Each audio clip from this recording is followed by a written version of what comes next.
Hello bourbon fans, I'm Tim the Suburban Dad, helping dads find great bourbon. Because as a dad, I've come to realize that your brain gets used up with all kinds of other stuff going on in life. You can't keep up with the latest and greatest stuff. You can't keep up with all the current information.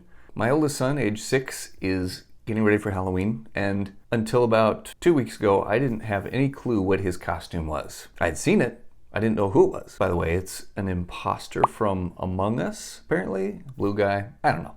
Anyways, what I'm trying to tell you is getting into bourbon and or finding good bottles that you should have around can be tough because the market is saturated. There's tons of stuff out there.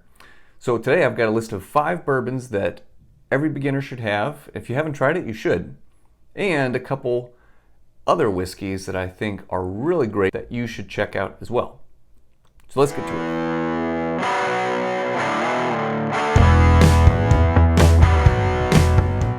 Now this list of 5 bourbons I picked specifically for 3 reasons.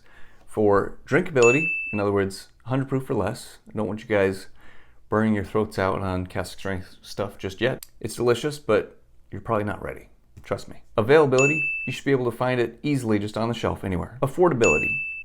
Let's face it, dads, families probably don't have a ton of extra cash to spend on bourbon, so you don't need to go breaking the bank finding good bottles. These are in no particular order. First on the list, classic Evan Williams Bottled in Bond. Now this one is from Heaven Hill, and it's got a very classic Heaven Hill profile to it. It's got some spice to it, but some oakiness. It's really quite tasty, and it's under $20. You can find it for 17, 18 bucks. It is literally everywhere. Gas station, grocery store, liquor store, everywhere around here in Missouri. And other places too, I've seen it. Whenever I travel, it's always there. Next we got Michter's US1 Bourbon. This is part of their standard lineup. And this one comes in at 80 something proof, like 86 proof, I think. So it's extremely drinkable. It's very buttery, smooth, light caramel butterscotch flavor. Very drinkable. It's very tasty. They're able to capture an amazing amount of flavor in that low proof, which is really special. Now this one comes in about 45 plus bucks, and it's slightly uncommon. I can't walk into just any store and find it. Just about any store. So it's still on the list because it's still pretty easy to find. Number 3, Maker's 46. So Maker's Mark uses a wheated mash bill. Wheat instead of rye in their mash bill, and it makes for a very smooth, creamy, sweet flavor profile. I find Maker's 46 to actually be fruity as well as sweet. This one comes in at about 35 bucks. Again, it's available everywhere liquor stole, just about. Quite tasty. Number 4, Four Roses Small Batch.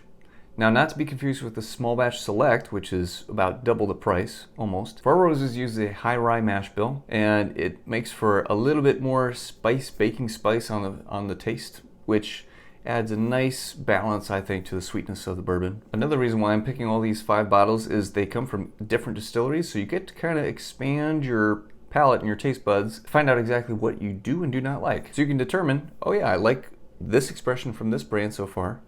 Maybe I should explore that company a little bit more. Number 5, and I think this has got to be my top one of the group, to be honest, is Knob Creek 9-year small batch bourbon. So this is the bourbon that got me into bourbon. I was out to dinner at a Brazilian steakhouse, and I asked the waiter for a good kind of smoky-ish bourbon that would complement the meat. Brought me Knob Creek 9-year small batch, and it was the first time I had whiskey where I was like, oh my gosh, this is really good. And it's escalated from there. Knob Creek 9-year. First of all, it's 9 years old. Second of all, it's very affordable, right around 30 bucks these days. Found everywhere. Rich, deep, caramely, a little bit of smoky flavor in there maybe, but just amazing, amazing depths of flavor. Comes in at 100 proof, and it's from the Jim Beam company, so you can, again, get a sense of flavor profile for Jim Beam. Those are my 5 must-haves for beginners. Now, for 2 more bonus whiskeys that I think everybody should try to expand your horizons a little bit. The first one is an American single malt. I know, it's not bourbon, it's American whiskey.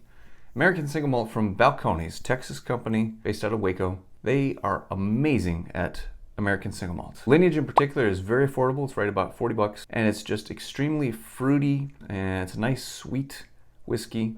Not desserty sweet, but just, pleasantly sweet. So it's very fruit forward. It's nice and silky smooth.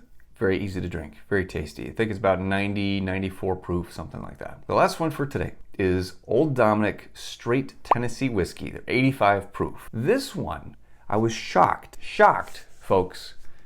85 proof, and yet the flavor on this thing, amazing, delicious. Usually anything below 90 proof is a no-go for me because it's too watery, thin. I like something with a lot of flavor. It doesn't have to smack me across the face with alcohol flavor, but just the richness and the complexity to it. This delivers at only 85 proof. Extremely drinkable for the beginner, but also explores the flavors that whiskey can offer. That one's right about 32, 35 bucks, somewhere there. Not as widely available, which is why I hesitate to put it in the must-have lineup, but absolutely a must-try if you haven't already. What was the bourbon that got you started on your bourbon path? Let me know in the comments. Love to hear it. Till next time, folks, cheers.